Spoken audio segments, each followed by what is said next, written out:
Bonjour à toutes et à tous, et bienvenue sur Galgui TV, la voix du peuple.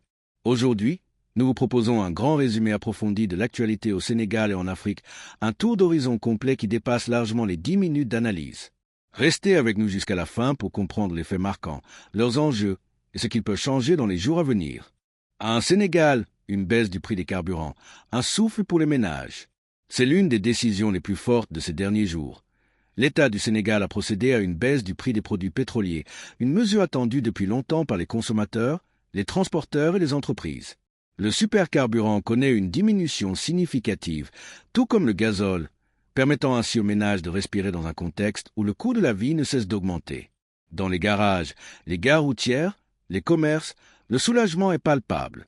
Les syndicalistes des transports parlent d'un geste positif, même si, pour beaucoup, les prix des denrées alimentaires restent encore trop élevés. Sur le plan politique, cependant, certains estiment que cette mesure est surtout symbolique. Des économistes rappellent que la baisse des prix doit être accompagnée d'un véritable plan de contrôle des marges afin que le transport, les denrées et les matériaux suivent réellement la même tendance. Mais pour les ménages, le message reste clair. Un premier pas a été posé. 2 Sénégal, menace sanitaire. La fièvre de la vallée du Rift sous surveillance. Deuxième dossier majeur.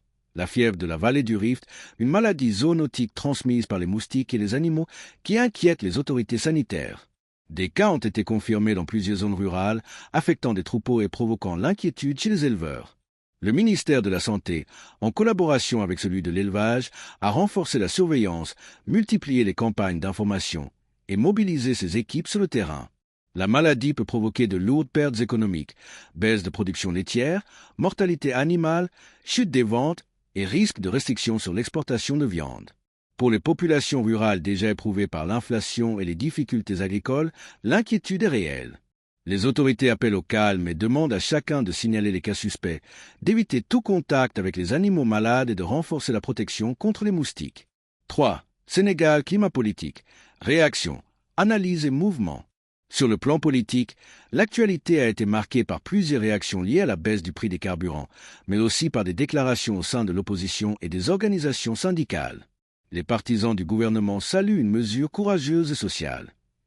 L'opposition, elle, demande des réformes plus profondes, contrôle des prix alimentaires, lutte contre les surprofits, meilleure gestion des importations et soutien direct aux ménages les plus vulnérables.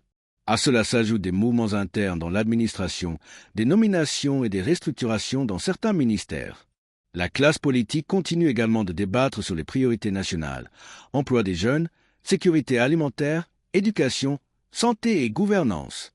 4. Afrique de l'Ouest, tentative de coup au Bénin, intervention du Nigeria et tensions régionales. L'une des grandes nouvelles du jour sur le continent provient du Bénin, où une tentative de coup d'État a secoué le pays. Des militaires avaient déclaré avoir pris le pouvoir, mais le gouvernement a rapidement réagi en affirmant garder le contrôle de la situation. Le fait marquant est l'implication immédiate du Nigeria, qui a déployé des moyens militaires pour soutenir les autorités béninoises. Des avions militaires ont survolé des zones stratégiques et des unités ont été prêtes à intervenir. Cette action démontre la volonté des pays de la sous-région, notamment du Nigeria, de ne plus laisser les coups d'État se multiplier comme ces dernières années. L'intervention soulève cependant des questions. Quelles limites à l'ingérence régionale? Quelles conséquences pour la souveraineté des États?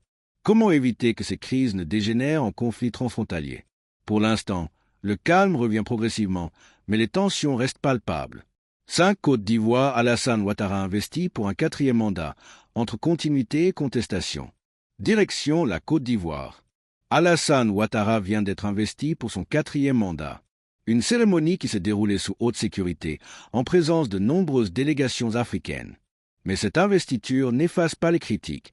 L'opposition dénonce un scrutin sans concurrence réelle, marqué par des arrestations, des violences et une faible participation. Les partisans du président, eux, mettent en avant la stabilité, la croissance économique et les grands projets d'infrastructure. Mais pour de nombreux observateurs, la fracture politique est profonde et seule une véritable ouverture au dialogue pourrait éviter de nouvelles tensions. La Côte d'Ivoire reste un pays clé en Afrique de l'Ouest et sa stabilité influence directement toute la région. 6. Tanzanie, manifestations interdites, climat explosif. En Tanzanie, le gouvernement a interdit les manifestations annoncées par l'opposition. Les rassemblements sont jugés illégaux et les autorités appellent la population à rester chez elle. Ces événements arrivent après des élections contestées, marquées selon certains observateurs internationaux par de graves violations des droits humains. Les tensions sont à leur comble. Les Nations Unies, l'Union africaine et plusieurs ONG appellent à la retenue, craignant des affrontements violents entre manifestants et forces de l'ordre. Ce dossier pourrait rapidement devenir l'un des plus sensibles du continent si la situation dégénère. Cette sécurité régionale, le Sahel, le Soudan et les foyers de crise. Le continent est toujours secoué par plusieurs crises.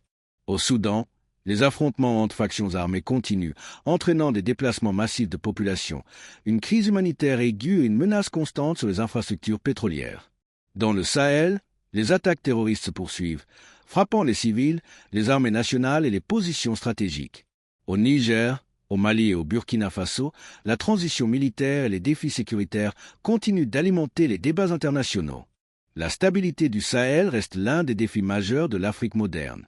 8 Afrique, diplomatie, économie, intégration, investissement et enjeux.